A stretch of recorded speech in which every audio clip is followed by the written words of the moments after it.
nagpalabas kami ng sulat ngayon, address sa mga miyembro ng Senado na pinapaliwanag lahat ng mga pinapaliwanag ko sa inyo nitong mga nagdaang linggo.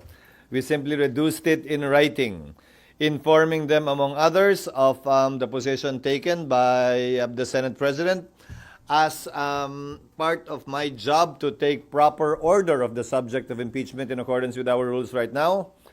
And number two, a proposed calendar of activities in connection with the impeachment. Proposed, ibig sabihin nun, isa ito sa mga tatalakayin at pagpapasyahan ng Senado kapag kami nag-resume. Hindi ito nakaukit sa bato, hindi ito yung mangyayari na talaga, pero sinasabi ko na rin sa inyo, di ba, in 10 days, pag summons, para magkaroon sila ng ideya na, at nang habang recess ay matimbang na nila kung ano talaga yung gusto nila, at anong magiging pasya ng mas nakararami kaugnay niyan. Pangatlo, minabuti namin na bigyan ng kopya nitong mga bagay na ito, yung sulat sa mga senador, yung calendar of activities, at gayon din yung special order na inisyo ko na inaasahan ang iba't ibang opisina dito sa Senado ng mga magiging papel nila kaugnay ng impeachment kapag nangyari na nga yan. Lahat yan pinagbigay alam din namin sa Kamara sa pamamagitan ni Speaker Martin Romualdez at sa nasasakdal kay Vice President Sara Duterte para sa kanilang impormasyon, reference at kaalaman sa interes ng pagiging transparent. Dahil lahat ng nakasaad doon, pinag-usapan na natin at hindi naman bago at hindi sikreto.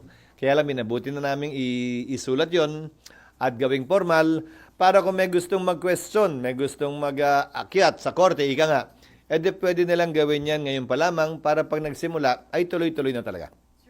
Para makapaghanda sila at gumawa na rin ng proposed budget kaugnay nun dahil baka may mga unforeseen expenses na kailangan namin paghandaan.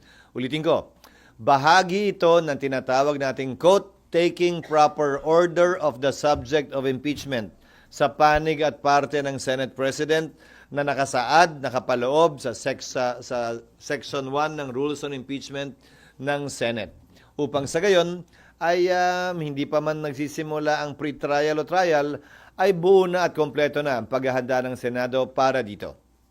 Ito rin yung sinasabi ko sa inyo noon pa, but ulitin ko, proposed calendar of activities ito, at hindi ito nakaukit sa bato. So, June 2, resumption of session, presentation ng articles of impeachment by the prosecutors. Isang bagay ito na nakasaad sa aming rules at sa rules ng Estados Unidos kung saan kinopya ang rules on impeachment.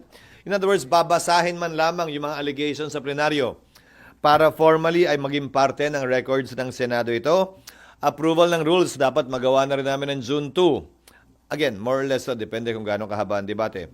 June 3, pwedeng mag-oath-taking na ang mga senador bilang judges. Mauuna mag-oath-taking ang presiding officer at yung presiding officer magpapa-oath sa mga senator judges.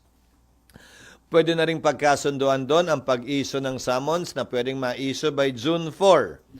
From June 14 to 24, palitan ng pleadings yan sa magkabilang panig.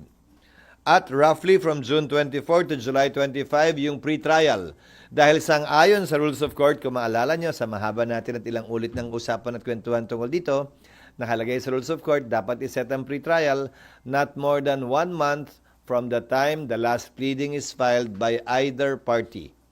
So, tamang-tama lang. By July 28, magre-resume na ang Kongreso. Siyempre, wala tayong magagawa sa unang araw. July 29, inaasahan namin na susumpa ang 12 bagong senador na magiging bahagi ng 20th Congress maliban dun sa unang 12 kami na sumumpa na, hindi naman na kailangan sumumpa pang uli. At inaasahan namin na sa susunod na araw, July 30, kung yan ang mapagkakasunduan ng mayoriya, ay magsisimula na ang paglilitis o presentation of evidence. Dalawang sombrero ang suot ng Senado. Senado acting as a legislative body, Senado sitting as an impeachment court. Each time we adjourn, then we finish wearing that hat. Each time we resume, we will announce if we are resuming as what. So example, kung ang oras ng trial ay alas 9 ng umaga, magre-resume kami bilang impeachment court.